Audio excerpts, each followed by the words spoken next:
Bonjour YouTube, Paris-Marseille, jour 5. J'espère que vous allez bien. Là, je viens de me réveiller et j'ai ouvert les yeux.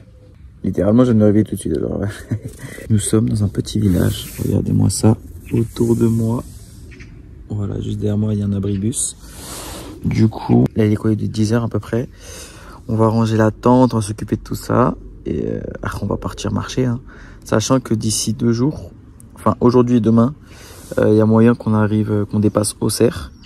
Du coup, on va essayer de mettre ça comme objectif. Ok. Hier, on était à Montargis et d'ici après-demain, on aura dépassé Auxerre. J'ai fait mon premier live Instagram hier. C'était vachement sympa, très drôle. Vous pouvez le retrouver sur mon Instagram. Franchement, j'espère pouvoir en faire des lives sur TikTok parce que ça pourrait être encore plus drôle. Parce qu'il y aura plus de monde, j'imagine. J'espère. Mais ça pourrait être vraiment cool. Du coup, au programme, marcher, remplir de l'eau parce que regardez, en fait, il me reste que littéralement, je crois, 50 centilitres à peu près, ce qui est vraiment pas ouf. Du coup, ça, je pense que je vais le terminer dans la matinée et après, on va essayer de galérer pour retrouver de l'eau. Hein. En termes de nourriture, il me reste une tomate, un avocat, un petit peu de crottin, genre un tiers, voire un quart. J'ai toujours mes dattes et mes noix. Du coup, en termes de nourriture, on est bien. En termes d'eau, on n'est pas bien. Et en termes de physiquement, franchement, on se sent plutôt bien. Il n'y a pas de douleur dans le corps. Quelques courbatures vite fait dans les hanches. Mais sinon, à part ça, non. Franchement, ça va super. Je vous dis, c'est parti pour le jour 5 de l'aventure Paris-Marseille à pied. C'est parti.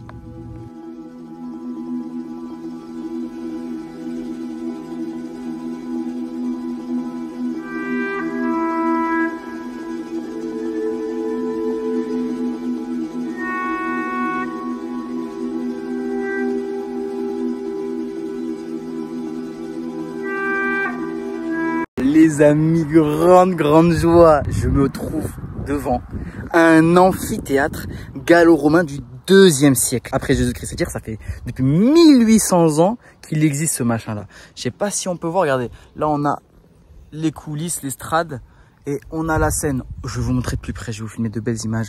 Mais les amis, incroyable. Je marche, je tombe sur ça. Je suis historien, acteur. C'est pour moi, ça.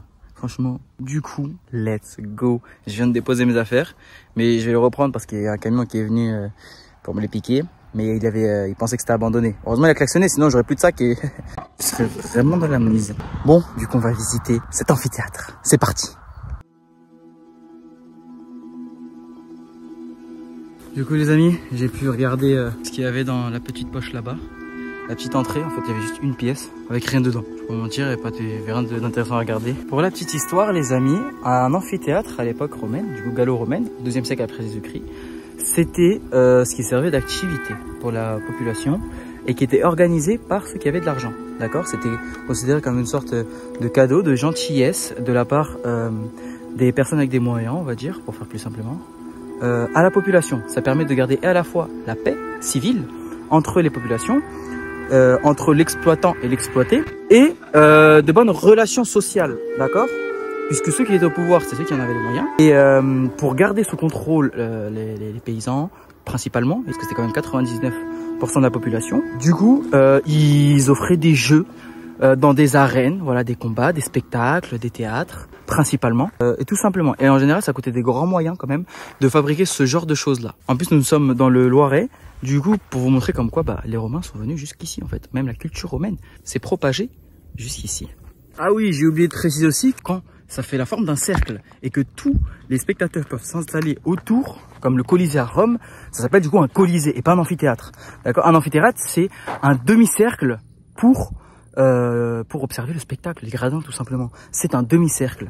Et la scène peut prendre soit la forme d'un cercle entier, comme une vraie scène, ou d'un demi-cercle aussi. Dire qu'il y a ça à peu près 2000 ans, un peu moins de 2000 ans, 1800 ans plus précisément. Il y avait des personnes qui étaient là, en train de regarder du théâtre, c'est incroyable.